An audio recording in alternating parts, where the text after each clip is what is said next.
Selamat pagi jemaat yang dikasih Tuhan, Shalom.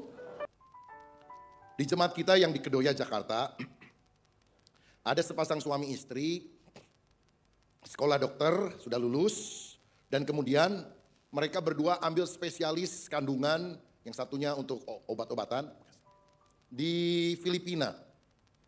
Saudara-saudara, dan ternyata di sana kalau saya tidak salah angkatan itu hanya diterima 5 orang untuk masuk dalam spesialis kandungan itu.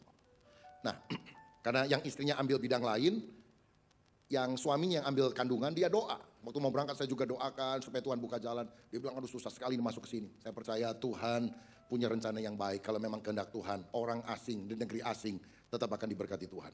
Dan ternyata 4 dari Filipina diterima, satunya dari Indonesia.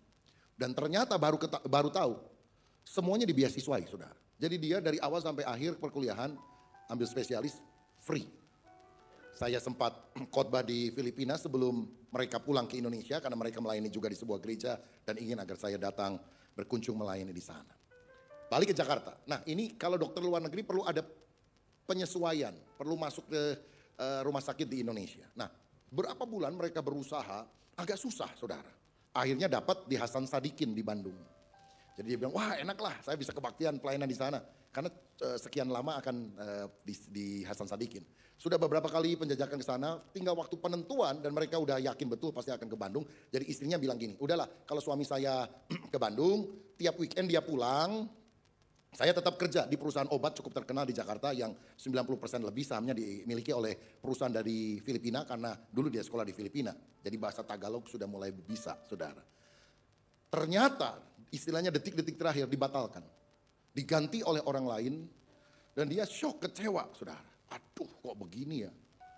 Beberapa waktu kemudian ada tawaran di rumah sakit Sanglah di Bali.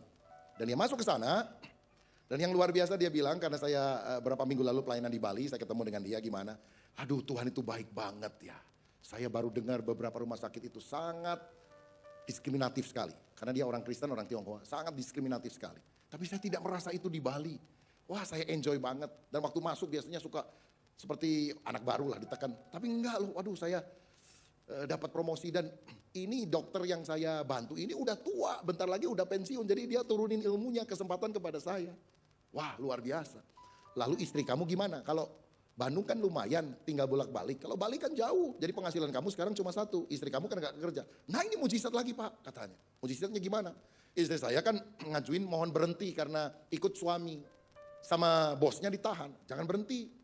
Nanti saya pikirin deh, lalu rundingan sama Filipina. Karena kelihatannya dia memang bagus, prestasinya bagus. Jadi akhirnya dipanggil lagi, dia bilang gini, kamu boleh tinggal di Bali, kamu tidak usah keluar dari pekerjaan, gajinya tetap, dan kamu kerjakan tugas-tugasmu dari rumah saja.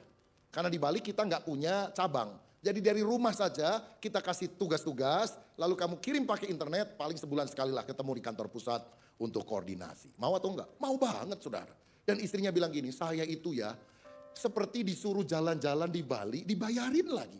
Saya bisa dekat sama suami, suami juga masuk ke rumah sakit yang baik, yang tidak dirasakan ada diskriminasi. Dulu saya kecewa, kok Tuhan rasanya udah ngiming-ngimingi saya, udah bolak-balik ke Bandung, udah mau diterima, disodok sama orang lain yang ada relasi pribadi dengan dokter di dalam, saudara.